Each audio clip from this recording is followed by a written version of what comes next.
har bir jon o'limni totadi. Va sen shu holatda kafanga o'ralganingda qayerda qoladi sening puling?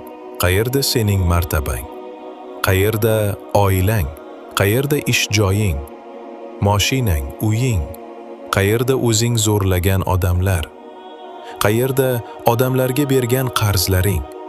Qayerda to'lamagan qarzlaring? Qayerda bu dunyodagi yuguring? Hammasi odamlar oldidagi kamchiliklaring va qarzlaringdan qochib yurishing uchun. Ey birodarlarim va opa-singillarim, agar siz shu bosqichga yetib kelsangiz, bu asl haqiqatdir. Sen bu dunyoga hech narsasiz kelding, ko'p narsalarni yig'ding. Ba'zilar boshqalardan ko'proq, lekin oxir-oqibat hammasini qoldirib, faqat 3 ta oq mato bilan ketasan.